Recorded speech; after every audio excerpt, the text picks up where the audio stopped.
നമസ്കാരം.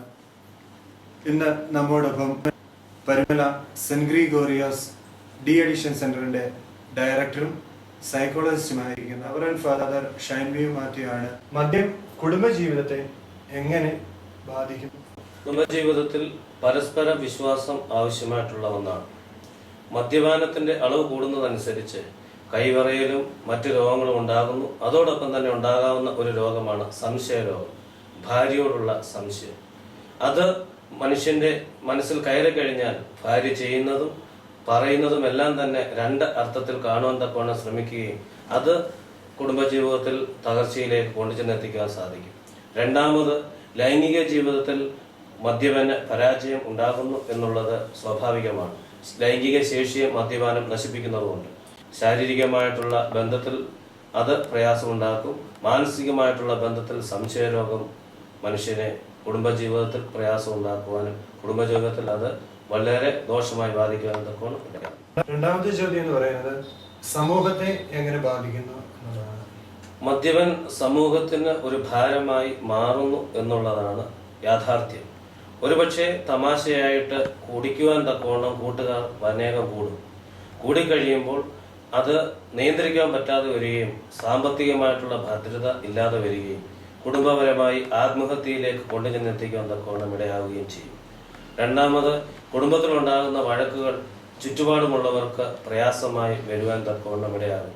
അത് കുടുംബത്തിലേക്ക് മറ്റുള്ളവരോടുള്ള സംസർഗം, കുടുംബത്തിലേക്ക് മറ്റുള്ളവർ വരുവാനും പോകുവാനും തക്കോണം സ്വാഭാവികമായി മടിക്കുന്ന അവസ്ഥയിലേക്ക് ചെന്നെത്തും. സമൂഹത്തിൽ മദ്യപന്റെ വാക്കുകൾക്ക് ആരും വില കൽപ്പിക്കാതെ വരുന്ന സാഹചര്യമുണ്ടാകും. അവൻ പറയുന്ന വാക്കുകൾ ഒരു കുടിയന്റെ വാക്കുകളാണ് എന്ന് പറഞ്ഞുകൊണ്ട് തള്ളിക്കളയുകയും അവനെ ഒരു രണ്ടാംകിട പൗരനാക്കി മാറ്റുകയും ചെയ്യും.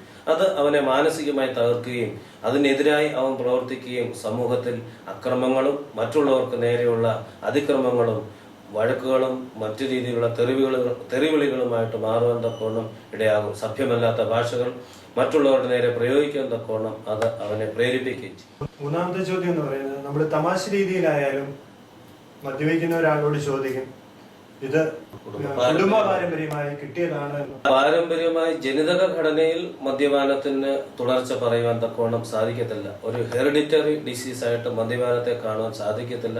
ഒരുപക്ഷെ തുടർന്നുള്ള തലമുറകളിൽ അതിന്റെ വിപത്തുകൾ കാണുവാൻ തക്കോണം സാധിക്കും. മറ്റു രീതിയിലുള്ള അസുഖങ്ങളും ജനിതക വൈകല്യം മൂലം ഉണ്ടാകാവുന്ന രോഗങ്ങളും മദ്യപാനം മൂലം അടുത്ത തലമുറയിൽ ഉണ്ടാകാൻ സാധിക്കും. എന്നാൽ മദ്യപാനം കുടുംബത്തിൽ നിന്നും ആരംഭിക്കുന്നു എന്നുള്ളത് സ്വാഭാവികമാണ്. രഹസ്യമായി പിതാവിന്റെ മദ്യം, ഞാൻ നേരത്തെ ഓർമ്മിപ്പിച്ചതുപോലെ പിതാവ് കൊണ്ടുവച്ചിരിക്കുന്ന മദ്യം കുടുംബത്തിൽ നിന്ന് തന്നെ കുടിക്കുവാൻ തക്കോണം കുട്ടികൾക്ക് പ്രേരണ നൽകുമ്പോൾ അത് കുടുംബത്തിൽ നിന്നും വരുന്നതായി കാണുവാൻ തക്കോണം സാധിക്കും. അതോടൊപ്പം തന്നെ കൂട്ടുകെട്ടുകളും അതിലേക്ക് അവനെ പ്രേരിപ്പിക്കും. കൂട്ടുകാരുടെ പ്രേരണ മൂലം പിതാക്കന്മാര് വാങ്ങിച്ചുകൊണ്ട് വെക്കുന്ന മദ്യത്തെ മറ്റൊരു രീതിയിൽ എടുത്തുകൊണ്ട് പോയി ഉപയോഗിക്കുവാനും കൂട്ടുകാർ ചേർന്ന് മദ്യപിക്കുവാനും തക്കോണം ഇടയാകും എന്നുള്ളതും യാഥാർത്ഥ്യമാണ്. അല്ലാതെ ജനിതകപരമായി അതിന് പിന്തുണ നൽകുവാൻ തക്കോണം ഇന്നത്തെ സാഹചര്യത്തിൽ പഠനങ്ങളൊന്നും തെളിയിച്ചിട്ടില്ല. എന്നാൽ ജനിതക വൈകല്യങ്ങൾ ഉണ്ടാക്കുവാൻ തക്കോണം മദ്യപാനം സാധിക്കും. എന്നാൽ കുടുംബത്തിൽ മദ്യപനായ പിതാവ് ഉണ്ടാകുമ്പോൾ ആൺകുട്ടികൾക്ക് കുടിക്കുവാനുള്ള പ്രേരണ കൂടുതൽ ഉണ്ടാകുന്നു എന്നുള്ളത് പഠനങ്ങൾ തെളിയിക്കുന്ന കാര്യമാണ്. ആ രീതിയിൽ ചിന്തിച്ചു കഴിഞ്ഞാൽ പാരമ്പര്യമായി ഒരുപക്ഷെ കുടിയന്റെ മകൻ വീണ്ടും ഒരു കുടിയനായി മാറും. ഡോക്ടറുടെ മകൻ ഡോക്ടറാകുന്നു, എഞ്ചിനീയറുടെ മകൻ എഞ്ചിനീയർ ആകുന്നു, കുടിയന്റെ മകൻ കുടിയനായി വരുന്നു എന്നുള്ള ആ ഒരു തത്വത്തിലേക്ക് മാറേണ്ടി വരും. അടുത്ത ചോദ്യം എന്ന് വെച്ചാൽ നമ്മുടെ ദൃശ്യമാധ്യമങ്ങളിൽ കൂടിയും പത്രങ്ങളിൽ കൂടിയും നമ്മൾക്ക് കാണാൻ കഴിയുന്നത് കുട്ടികളായാലും സ്ത്രീകളായാലും മദ്യത്തിനും മയക്കുമരുന്നിനും പുകവലിക്കും അഡിക്റ്റ് ആയിക്കൊണ്ടിരിക്കുന്ന ഒരു കാലഘട്ടമാണ്. ഇപ്പോൾ നമ്മൾ കഴിഞ്ഞ ദിവസം പത്രത്തിലും ദൃശ്യമാധ്യമങ്ങളിൽ കൂടി കാണാനിടയായി ഒരു പെൺകുട്ടി പോലീസ് സ്റ്റേഷനിൽ നിന്ന് കാണിക്കുന്ന പരാക്രമങ്ങൾ.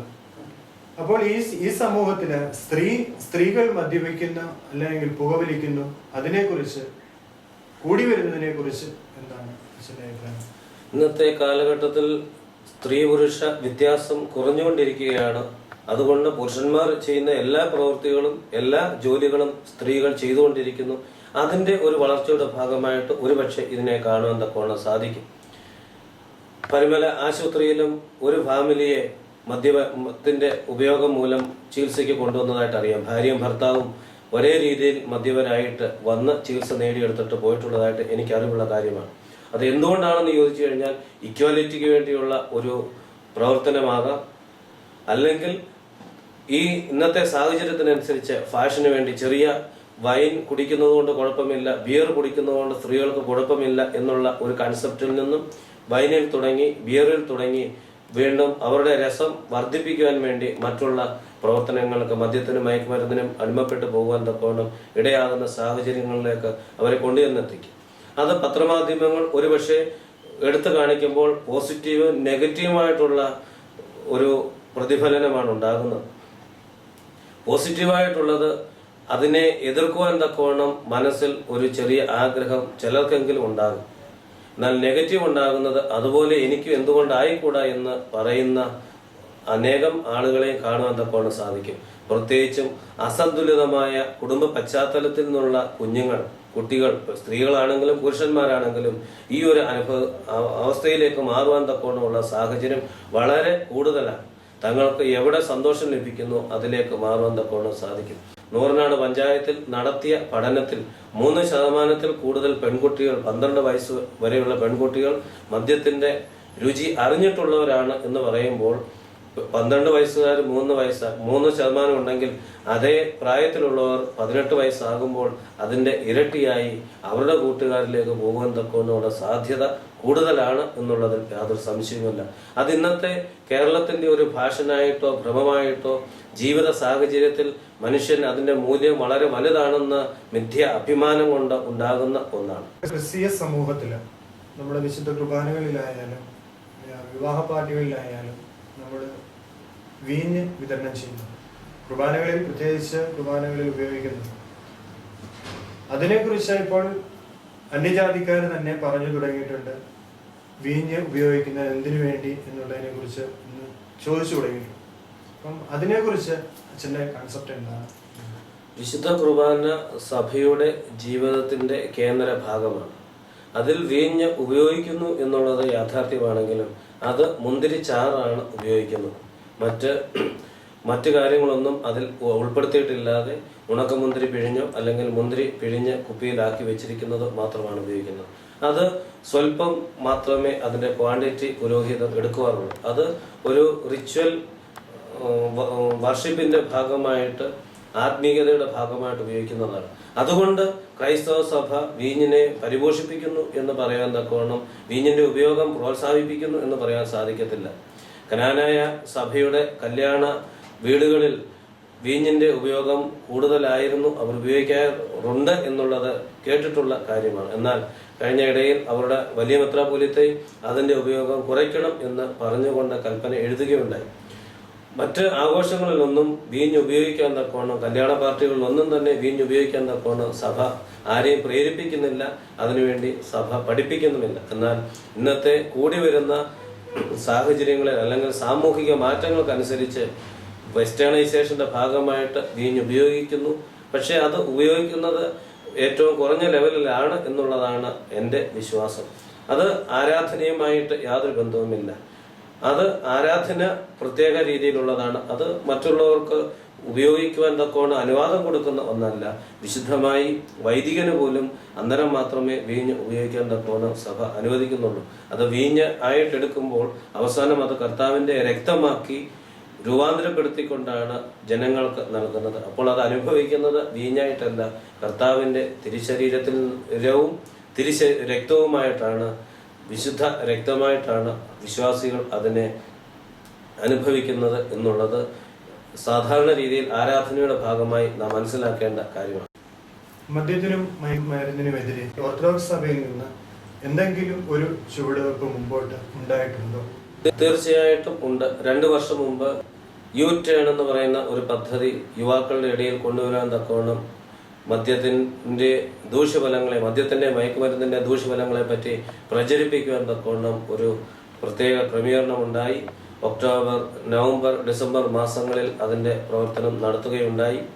അതോടൊപ്പം തന്നെ സഭയുടെ കേന്ദ്രത്തിൽ നിന്നും ഒരു ഡോക്യുമെന്ററി മദ്യപാനത്തെക്കുറിച്ച് ഉണ്ടാക്കിയിട്ടുണ്ട്. വൈദിക സെമിനാരിയിലെ വിദ്യാർത്ഥികൾ അതിന് വേണ്ട നേതൃത്വം നൽകി നല്ല ഡോക്യുമെന്ററികൾ ഇറക്കിയിട്ടുണ്ട്. എന്നാൽ പബ്ലിക്കേഷനുകൾ പ്രത്യേകിച്ച് ഉണ്ടായിട്ടുണ്ട് എന്നുള്ളത് എനിക്ക് സംശയമുള്ള കാര്യമാണ്. ഇതുവരെയും കാണുവാൻ തക്കവണ്ണം എനിക്ക് സാധിച്ചിട്ടില്ല. ചെറിയ ലഘുലേഖകൾ ഉണ്ടായിട്ടുണ്ട് എന്നുള്ളത് യാഥാർത്ഥ്യമാണ്. പാശ്ചാത്യ സംസ്കാരത്തെ അനുകരിച്ചുകൊണ്ടുള്ള നമ്മുടെ യുവാക്കന്മാരുടെ ഒരു പോക്ക് ഏത് രീതിയിലാണ് മദ്യത്തെയും മയക്കുമരുന്നിനെയും നമ്മുടെ ഈ കേരള സമൂഹത്തിൽ നമുക്കിന്ന് കാണാൻ കഴിയുന്നത്? തീർച്ചയായിട്ടും പാശ്ചാത്യവൽക്കരണത്തിന്റെ തെറ്റായ വശങ്ങളിൽ ഒന്നാണ് വർദ്ധിച്ചു വരുന്ന മദ്യപാനം. പാശ്ചാത്യ രാജ്യങ്ങളിൽ എല്ലാവരും മദ്യപിക്കുന്നുണ്ട്, സ്ത്രീകളും പുരുഷന്മാരും. പക്ഷെ അവരുപയോഗിക്കുന്ന മദ്യം ചെറിയ ഒരു അളവിൽ മാത്രമേ ഉള്ളൂ. ഒരു പക്ഷേ ഒരു പെഗ് അവർ ഒരു ദിവസം കൊണ്ട് കുടിച്ചു തീർക്കുകയാണെങ്കിൽ നമ്മൾ സാധാരണ വെള്ളം കുടിക്കുന്നത് പോലെ മദ്യം കുടിക്കുവാൻ ശ്രമിക്കുന്നു എന്നുള്ളത് കൊണ്ടാണ് അത് നമ്മുടെ ജീവിതത്തിൽ ദോഷമായിട്ട് ബാധിക്കുന്നത്. എന്നാൽ അതിന്റെ യഥാർത്ഥ വശത്തിൽ അവർ ഉപയോഗിക്കുന്നത് കുറേശ്ശെയാണെങ്കിൽ, ഒരു ചെറിയ അല്പം സന്തോഷത്തിന് ലഭിക്കുവാൻ വേണ്ടി ഉപയോഗിക്കുന്നതാണെങ്കിൽ നമ്മൾ അതിന്റെ വേറൊരു തലത്തിലേക്ക് അതിനെ കാണുവാൻ തക്കവണ്ണയാകുന്നു. മദ്യപിച്ച് ജീവിക്കുമ്പോഴാണ് യഥാർത്ഥ പാശ്ചാത്യവൽക്കരണം ഉണ്ടാകുന്നത് എന്നുള്ള തെറ്റായ ജീവിതശൈലി. അത് പാശ്ചാത്യവൽക്കരണത്തിന്റെ ഭാഗമായിട്ട്, ഗ്ലോബലൈസേഷന്റെ ഭാഗമായിട്ട് ഉണ്ടായിട്ടുള്ള ഒന്നാണ്. മദ്യപാനവും ജീവിത സംസ്കാരവും നമ്മൾ ഉപയോഗിക്കുന്ന വസ്ത്രധാരണം പോലും ആ ഒരു അനുഭവത്തിലാണ്. അവരുടെ കൾച്ചറിന് യോജിക്കുന്ന വസ്ത്രം നമ്മുടെ കൾച്ചറിന് ചേരുകയില്ല എന്നുള്ളത് യാഥാർത്ഥ്യമാണെങ്കിലും നമ്മൾ ബോധപൂർവം അതിലേക്ക് ചെന്നെത്തുന്നു. അതിലൂടെ അവരുടെ പല ജീവിത ശൈലികളും നമ്മുടെ ജീവിതത്തിൽ ഉപയുക്തമല്ലാത്ത തലത്തിലേക്ക് നമ്മൾ അതിനെ തെറ്റായ രീതിയിൽ ഉപയോഗിക്കുന്നു എന്നുള്ളതാണ്. തീർച്ചയായിട്ടും പാശ്ചാത്യവൽക്കരണത്തിന്റെ ഒരു ഇഫക്റ്റാണ് മദ്യപാന ആസക്തിയുടെ വർധനവ് എന്നുള്ളത് യാഥാർത്ഥ്യമാണ്. എന്നാൽ അത് തെറ്റായി നമ്മൾ കൊണ്ടുവരുന്നത് കൊണ്ടാണ് എന്നുള്ളതും നാം മനസ്സിലാക്കണം. അതേപോലെ ആധുനിക മാധ്യമങ്ങൾ ഈ മദ്യപാനത്തെ എത്രമാത്രം പ്രോത്സാഹിപ്പിക്കുന്നു? തീർച്ചയായിട്ടും ഇന്നത്തെ ജീവിത ശൈലിയുടെ പ്രേരക ശക്തികൾ മാധ്യമങ്ങളാണ്. മാധ്യമത്തിൽ കാണുന്ന പല കാര്യങ്ങളും ജീവിതത്തിൽ അനുവർത്തിക്കാൻ തക്കവണ്ണം ശ്രമിക്കുന്നു എന്നുള്ളത് യാഥാർത്ഥ്യമാണ്. എന്നാൽ ശക്തമായ നിയന്ത്രണങ്ങൾ മാധ്യമ സംസ്കാരത്തിൽ വന്നതോടുകൂടി മദ്യത്തിന്റെ ഒക്കെ പരസ്യം കുറച്ചു കൊണ്ടുവരുവാൻ തക്കവണ്ണം സാധിച്ചിട്ടുണ്ട്. അത് ഒരു നല്ല ഒരു കാൽവയ്പാണ് എന്നുള്ളതിൽ യാതൊരു സംശയവുമില്ല. എന്നാൽ മദ്യപാനത്തെ പ്രോത്സാഹിപ്പിക്കുന്ന രീതിയിൽ മാധ്യമങ്ങൾ മുന്നോട്ട് വരുമ്പോൾ അത് സമൂഹത്തെ തന്നെ ബാധിക്കും. അത് ആദിമകാല സിനിമകളിൽ വളരെ വ്യക്തമായിട്ട് കാണുവാൻ തക്കവണ്ണം സാധിക്കുന്ന ഒന്നാണ്. ഇന്നത്തെ കാലഘട്ടത്തിൽ അത് ഒരു ലേവലിൽ ഒതുക്കി നമ്മൾ നിയന്ത്രിക്കാൻ തക്കവണ്ണം ശ്രമിക്കുന്നു എന്നുള്ളതും സമൂഹത്തെ ദോഷം ചെയ്യുന്നതാണ്. മദ്യപാനം ആരോഗ്യത്തിന് ഹാനികരം എന്ന് കാണിച്ചുകൊണ്ട് എഴുതി കാണിക്കുകയും മദ്യം ആസ്വദിക്കുകയും ചെയ്യുമ്പോൾ അതിന്റെ തെറ്റായ വശങ്ങൾ കൂടുതൽ ആകർഷകമായി തോന്നുകയും എഴുതിയിരിക്കുന്നത് ആരും കാണാതെ യുവാക്കളും ആ ഒരു തലത്തിലേക്ക് അനുകരണത്തിലൂടെ വരുവാൻ തക്കവണ്ണം ഇടയാകും. അനുകരണമാണ് ഇന്ന് ഒരുപക്ഷെ യുവതലമുറയെ നയിച്ചുകൊണ്ടിരിക്കുന്നത് എന്നുള്ളത് നാം മറന്നു പോകരുത്. തെറ്റായ ബോധവൽക്കരണങ്ങൾ മാധ്യമങ്ങൾ നൽകുമ്പോൾ അത് നൽകുന്നുവെന്ന് നമുക്ക് പറയാൻ സാധിക്കത്തില്ല ബോധപൂർവം. എന്നാൽ അവരുടെ പ്രവർത്തനങ്ങളിലൂടെ അങ്ങനെ വരികയാണെങ്കിൽ അത് തീർച്ചയായിട്ടും സമൂഹത്തെ നശിപ്പിക്കുന്ന ഒന്നായി തീരും എന്നുള്ളതിൽ യാതൊരു സംശയവുമില്ല. ആധുനിക മാധ്യമങ്ങൾ ഒരുപക്ഷെ മദ്യപാനത്തെ പ്രോത്സാഹിപ്പിക്കുന്നില്ല എന്നുള്ളതാണ് എൻ്റെ ഒരു വിലയിരുത്തൽ. എന്നാൽ അങ്ങനെയുള്ള മാധ്യമങ്ങൾ ഉണ്ടെങ്കിൽ അത് തിരുത്തേണ്ടത് ആവശ്യമാണ് എന്നുള്ളതും ഓർമ്മിപ്പിക്കട്ടെ. അവസാനമായിട്ട് ഒരു ചോദ്യം കൂടി. പരിമല ഡി അഡിഷൻ സെന്ററിന്റെ ഡയറക്ടറും സൈക്കോളജിസ്റ്റുമായിരിക്കുന്ന അച്ഛൻ്റെ ഹോസ്പിറ്റലിലെ പ്രവർത്തന രീതികളെ കുറിച്ചൊന്ന് വിവരിച്ചാൽ. പരിമല ആശുപത്രിയിൽ 2 തലത്തിലുള്ള ട്രീറ്റ്മെന്റാണ് നടത്തുന്നത്. ഒന്ന് ഫാർമക്കോളജി എന്ന് പറയും, അതായത് മരുന്ന് കൊടുത്തുകൊണ്ട് മനുഷ്യന്റെ ശരീരത്തിലുള്ള പ്രയാസങ്ങളെ 3 ഘട്ടമായിട്ട് മാറ്റുന്ന രീതി.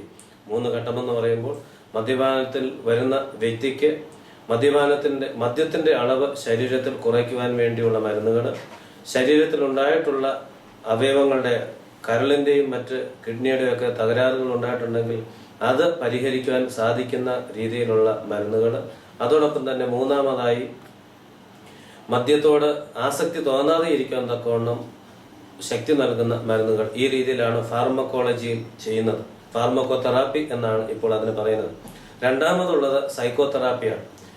കൗൺസിലിങ്ങിലൂടെയും മറ്റ് തെറാപ്പികളിലൂടെയും അവരുടെ ആത്മീക ബലം, മാനസിക ബലം വർദ്ധിപ്പിച്ചുകൊണ്ട് വീണ്ടും കുടിയിലേക്ക് തിരിച്ച് മദ്യപാനത്തിലേക്ക് പോകാതിരിക്കുവാൻ തക്കവണ്ണം സഹായിക്കുവാൻ അവർക്ക് ബലം നൽകുന്ന, പ്രചോദനം നൽകുന്ന പ്രവർത്തനമാണ് കൗൺസിലിങ്ങിലൂടെ ചെയ്യുന്നത്. അതിലും പ്രവർത്തിക്കുവാൻ തക്കവണ്ണം കൗൺസിലിംഗ് നൽകുവാൻ 2 പേര് എന്നോടൊപ്പം വർക്ക് ചെയ്യുന്നുണ്ട്. ഫാർമക്കോതെറാപ്പിയിൽ ബഹുമാനപ്പെട്ട PK കുരുവിള ഡോക്ടർ വർക്ക് ചെയ്യുന്നുണ്ട്. സൈക്കോളജി ഡിപ്പാർട്ട്മെന്റിൽ ഹരിയസ്റ്റ് എന്ന ക്ലിനിക്കൽ സൈക്കോളജിസ്റ്റും എന്നോടൊപ്പം ചേർന്ന് പ്രവർത്തിക്കുന്നുണ്ട്. അതുകൂടാതെ MSW പാസ്സായ 2 പേരും കൂടി കൗൺസിലേഴ്സായിട്ട് അവിടെ വർക്ക് ചെയ്യുന്നുണ്ട്. ഒരേ സമയം ഏകദേശം 30 പേർക്ക് പ്രവേശനം നൽകത്തക്ക രീതിയിൽ, ചികിത്സ നൽകത്തക്ക രീതിയിലുള്ള ക്രമീകരണമാണ് ഇപ്പോൾ ആശുപത്രിയിലുള്ളത്. വരും കാലങ്ങളിൽ അതിൻ്റെ അളവ് വർദ്ധിപ്പിക്കുവാൻ തക്കവണ്ണം ശ്രദ്ധിക്കുന്നുണ്ട്. 21 ദിവസത്തെ ട്രീറ്റ്മെന്റ് കാലാവധിയാണ് പൊതുവായി ഡി അഡിക്ഷന് ഏറ്റവും കുറഞ്ഞത് ഉള്ളത് എന്നുള്ളത് ഓർമ്മിപ്പിക്കുന്നു. ഇത്രയും നേരം മദ്യപാനത്തിന്റെ വിപത്തുകളെക്കുറിച്ചും ദൂഷ്യഫലങ്ങളെക്കുറിച്ചും ചികിത്സാ രീതിയെക്കുറിച്ചും ആവശ്യമായ ബോധവൽക്കരണം നൽകിയ Parumala saint Gregorios de addiction സെന്ററിന്റെ ഡയറക്ടറും സൈക്കോളജിസ്റ്റുമായ ഷൈൻ വി മാത്യു അച്ഛനോടുള്ള ഗ്രിഗോറിയൻ ടിവിയുടെ നന്ദി അറിയിച്ചുകൊള്ളുന്നു.